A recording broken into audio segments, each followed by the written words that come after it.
मुंबई हमले 26/11 की बरसी पर पाकिस्तान में आतंकवादी संगठन जमात उद दावा ने इस हमले के दौरान भारतीय सुरक्षा बलों द्वारा मार गिराए गए 9 आतंकवादियों और फांसी पर लटकाए गए कसाब के लिए आज प्रार्थना सभा रखी है। नए कृषि कानूनों के विरोध में कई राज्यों के किसानों के 26 और 27 नवंबर को दिल्ली चलो मार्च को देखते हुए पुलिस ने सीमा पर सख्ती तेज कर दी है।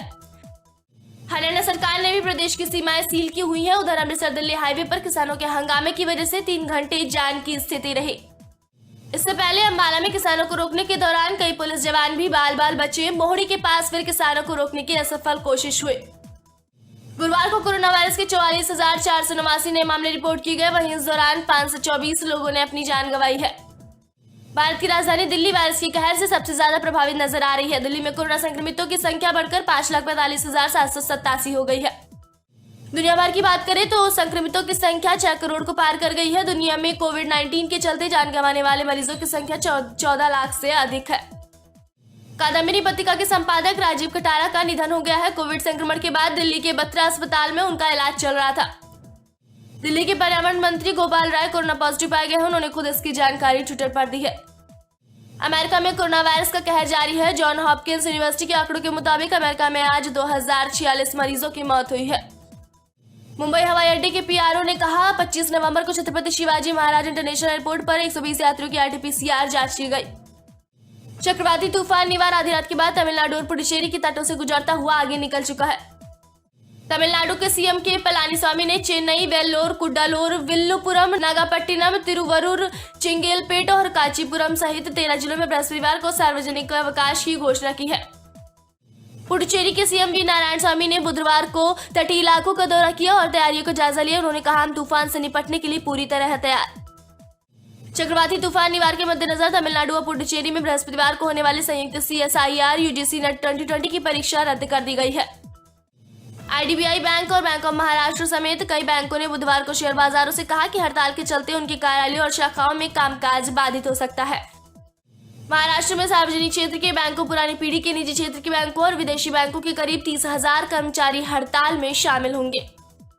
अंत्योदय अन्न योजना और purity house hold ration card धारकों को 1 दिसंबर से राशन की दुकानों के माध्यम से 5 किलोग्राम चना मुफ्त में दिया जाएगा। हिंद महासागर क्षेत्र में निगरानी के लिए नौसेना ने एक अमेरिकी कंपनी से लीज पर 2 प्रीडेटर ड्रोन लिए हैं। इन ड्रोन की तैनाती पूर्वी लद्दाख में LAC पर की जा सकती है। आज मुंबई में 26 नवंबर 2008 को हुए आतंकवादी हमले की 12वीं बरसी है। महानगर पुलिस ने हमले में शहीद सुरक्षा कर्मियों को श्रद्धांजलि देने के लिए एक कार्यक्रम का आयोजन किया।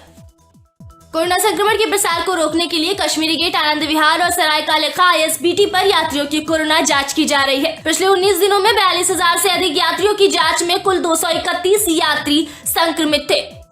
देश में अब कुल मामलों की संख्या 92,22,217 हो गई है। इनमें से 4,44,746 लोगों का इलाज चल रहा है।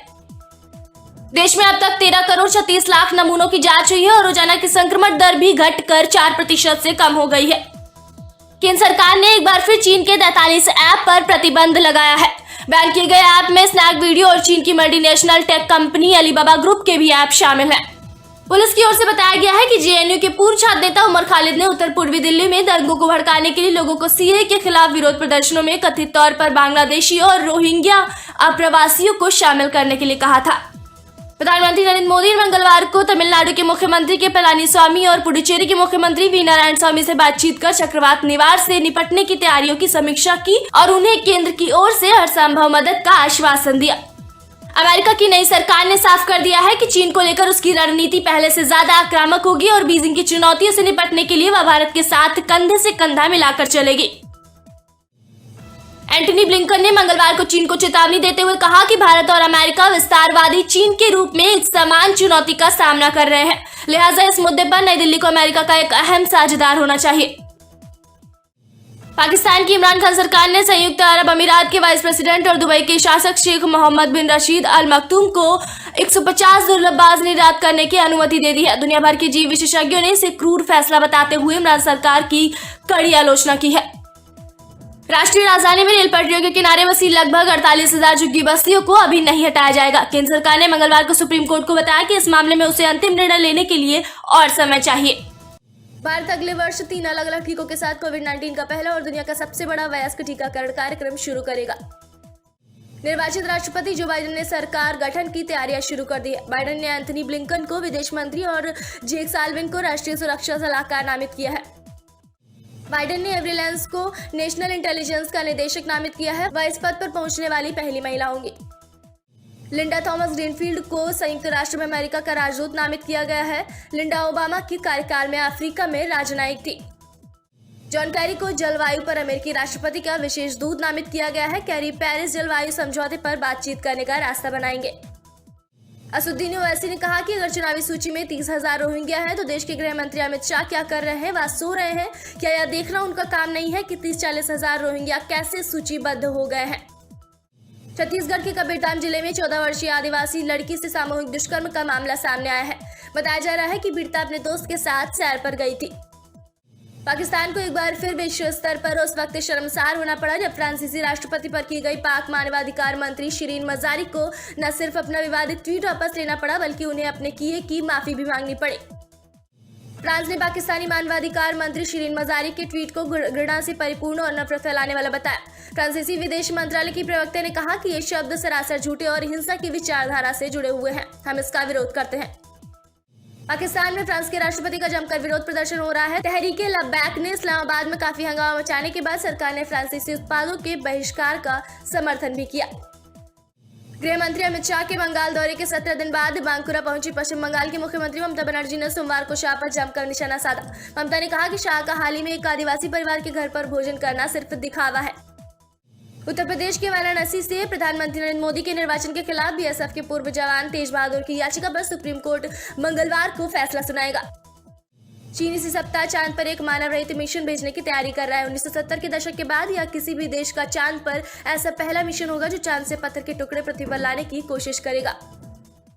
इसका उद्देश्य है चांद से ऐसी सामग्री वापस पृथ्वी पर लाने का जिससे वैज्ञानिक उसके बनने के बारे में और जानकारी हासिल कर सके। इस मिशन से चीन अंतरिक्ष से सैंपल धरती पर लाने की अपनी क्षमता का परीक्षण करना चाह रहा है। ससुराल सिमर का फेम एक्टर आशीष रॉय का निधन हो गया है। वो लंबे समय से बीमार थे। उनके पास बीमारी के इलाज के लिए पर्याप्त पैसे भी नहीं थे। उन्होंने सोशल मीडिया के जरिए पैसे मांगे थे। आशीष ने मई महीने में फेसबुक पर पोस्ट किया था और डायलिसिस के लिए मदद मांगी थी। इस पर फिल्म मेकर हंसल मेहता ने ट्विटर के जरिए फिल्म एसोसिएशन से एक्टर के लिए मदद मांगी थी। मध्य प्रदेश के बुरहानपुर जिले में एक वृद्धा की हत्या कर दी गई। विक्षिप्त बेटे ने उसे पत्थरों से कुचलकर मार दिया। इसके बाद शव को नाले में फेंकने जा रहा था, तभी ग्रामीणों ने उसे देख लिया। सुशांत की बहन श्वेता ने लेटर में लिखा, मैं बहुत ज्यादा तकलीफ से गुजरी हूँ और अभी भी गुजर रही हूँ। जब मुझे लगता है कि अब मैं एक सामान्य और रेगुलर जिंदगी जी सकती हूँ तभी कोई और दर्द उभर आता है। जान कुमार सारू ने कहा है, मेरे पिता ने हमें तब छोड़ दिया था जब मैं पैदा भी नहीं हुआ था। वह मेरी परवरिश पर सवाल कैसे उठा सकते हैं और वह इसके बारे में क्या जानते होंगे। साउथ एक्टर थवासी का 23 नवंबर को निधन हो गया। वो कैंसर से लड़ रहे थे। तमिल फिल्म इंडस्ट्री में थवासी के निधन से शोक की लहर है। चर्चित कोरियोग्राफर और फिल्म मेकर फराह खान ने 43 की उम्र में आईवीएफ के जरिए मां बनने के अपने फैसले पर एक ओपन लेटर लिखा है। मालूम हो कि फराह अन्या कजार और डीवा नाम के 3 बच्चों की मां है और उनके तीनों ही बच्चे ट्रिपलेट्स हैं। अपने ओपन लेटर में फराह ने लिखा, एक बेटी, पत्नी और मां होने के नाते मुझे मेरे फैसले लेने थे जिसकी वजह से मैं कोरियोग्राफर बनी, फिल्म मेकर और प्रोड्यूसर बनी। ये हमारी जिंदगी है और फैसला लेने का हक भी हमारा है। उन्होंने लिखा, आज मैं अपने फैसले की वजह से 3 बच्चों की गौरवान्वित मां हूं। विज्ञान का शुक्र है कि मैं अपनी उम्र में आईवीएफ के जरिए ऐसा कर पाने में कामयाब रही। बिग बॉस के मंगलवार के एपिसोड में अली गोनी और कविता कौशिक के बीच जबरदस्त लड़ाई होती दिखेगी। अली कविता को धमकी देते नजर आएंगे। Big boss fame TV actor Prince ने अपना 30वां बर्थडे अपनी लेडी लव युविका चौधरी और दोस्तों के साथ सेलिब्रेट किया। उनके बर्थडे सेलिब्रेशन की तस्वीरें सोशल मीडिया पर खूब वायरल हो रही हैं।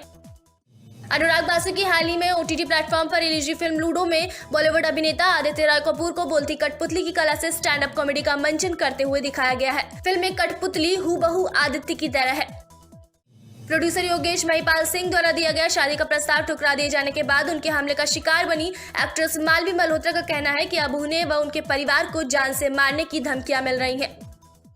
बिग बॉस के सोमवार के एपिसोड में कविता कौशिक के एक निर्णय ने फैंस को हैरत में डाल दिया। उन्होंने एजाज खान को नॉमिनेशन से बचा लिया।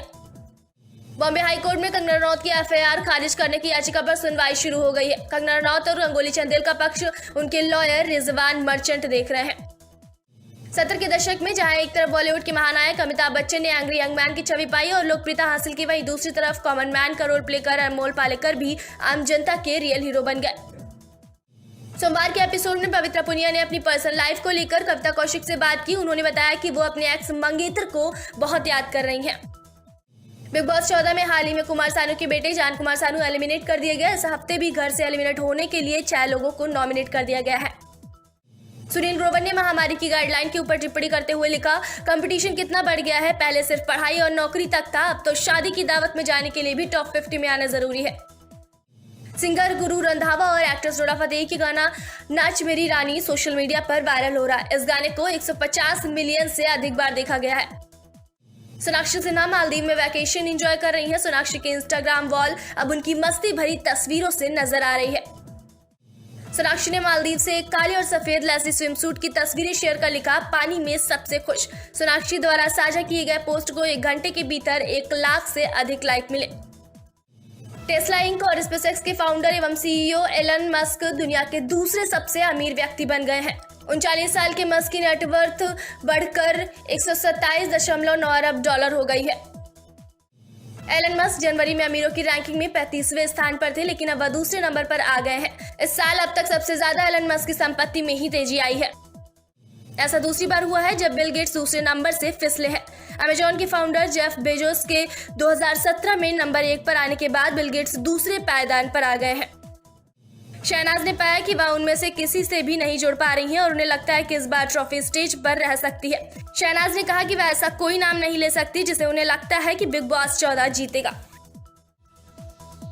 देश में कोरोना वैक्सीन को लेकर राहत की खबर आई है। जनवरी के अंत या फरवरी की शुरुआत में देश को ऑक्सफोर्ड एस्ट्राजेनेका वैक्सीन का पहला शॉट मिल सकता है।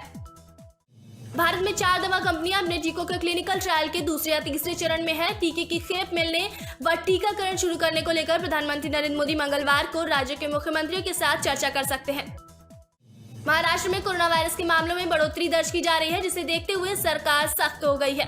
उन्होंने यह भी कहा कि यदि लोग ध्यान नहीं देते हैं तो यह सुनामी की तरह दूसरी लहर को गति प्रदान कर सकता है। राज्य सरकार ने चेतावनी दी है कि अगर लोग इस तरह कोरोना दिशा निर्देशों की अवहेलना करते रहे तो राज्य में फिर से लॉकडाउन लागू किया जा सकता है। मुख्यमंत्री ने कहा कि लॉकडाउन की शर्तों में ढील देने का मतलब यह नहीं है कि महामारी चली गई, इसलिए लोगों को सावधान रहने की जरूरत है।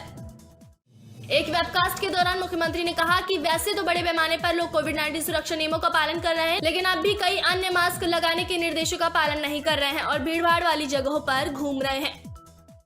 राजधानी दिल्ली में कोरोना संक्रमण के लगातार बढ़ते मामलों को देखते हुए संसद सत्र शुरू होने के अनुमान काफी कम है। ऐसे में शीतकालीन सत्र टल सकता है। दिल्ली में जिलाधिकारी के एक आदेश के द्वारा दिल्ली के पंजाबी बाग और नांगलोई के बाजारों में जो बंदी की गई थी, उस आदेश को 1 दिन के अंदर ही वापस ले लिया गया है। पुलिस और स्थानीय प्रशासन के सहयोग से आदेश को लागू करा दिया गया था। इन इलाकों में बाजार 30 नवंबर तक बंद रहने थे, लेकिन सोमवार को जारी आदेश के बाद अब कोई बाजार बंद नहीं रहेगा। घाटी में आतंकियों की कमर टूटने और तारबंदी वाले क्षेत्र में कड़े सुरक्षा घेरे को देखते हुए पाकिस्तान सुरंग खोदकर घुसपैठ करवा रहा है। रविवार तड़के सांबा सेक्टर में घुसपैठ के लिए खोदी गई चौथी सुरंग मिली है।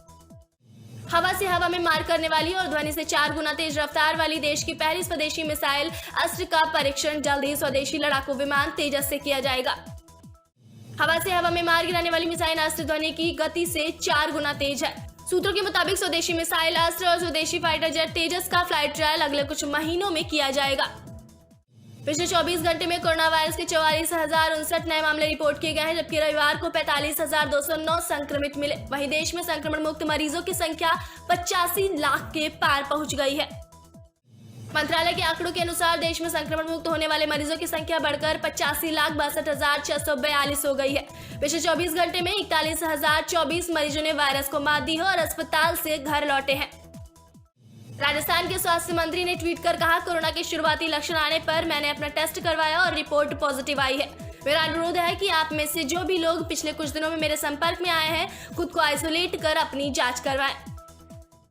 वहीं मुख्यमंत्री अशोक गहलोत ने ट्वीट कर कहा, मेरे सहयोगी मंत्री डॉक्टर रघु शर्मा जी को कोविड-19 से शीघ्र स्वस्थ होने की कामना करता हूं और जल्दी से इस बीमारी से ठीक हो जाएं।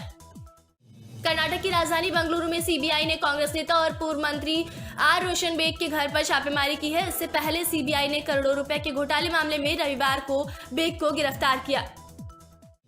अमेरिका की प्रेसिडेंट इलेक्ट यानी निर्वाचित राष्ट्रपति जो बाइडेन मंगलवार को अपने मंत्रिमंडल की पहली नियुक्तियों की घोषणा करेंगे। बाइडेन को 20 जनवरी को पदभार ग्रहण करना है।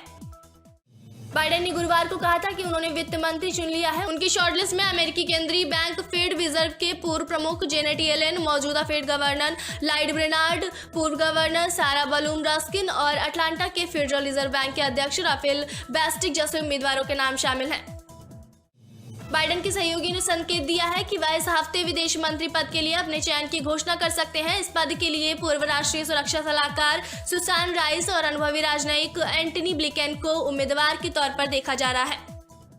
सरकारी तेल कंपनियों की ओर से डीजल और पेट्रोल की कीमतों में आज फिर बदलाव हुआ है। डीजल के दामों में 18 से 20 पैसे तक की बढ़ोतरी हुई है तो पेट्रोल के दाम 8 पैसे तक बढ़े हैं। अमेरिकी कंपनी रिजरॉन फार्मास्यूटिकल्स इंक के एंटीबॉडी कॉकटेल को कोविड-19 के शुरुआती लक्षण वाले मरीजों पर प्रयोग के लिए देश के दवा नियामक संस्थान से आपात मंजूरी मिली है।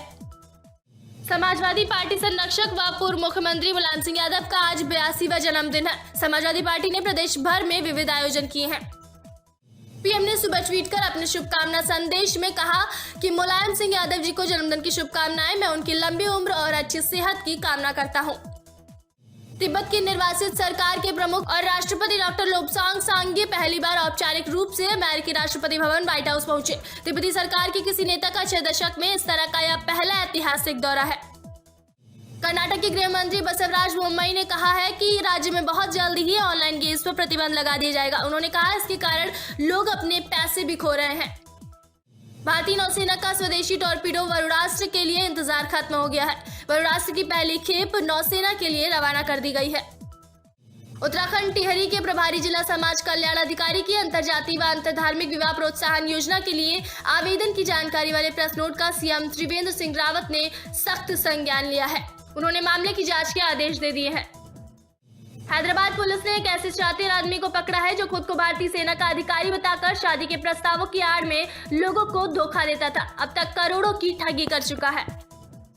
भारत, अमेरिका, जापान और ऑस्ट्रेलिया की नौसेनाओं ने एक साथ आकर सैन्याभ्यास कर महासागरों में अपनी आधिपत्यवादी प्रवृत्ति का प्रदर्शन कर रहे चीन को एक संकेत दिया है।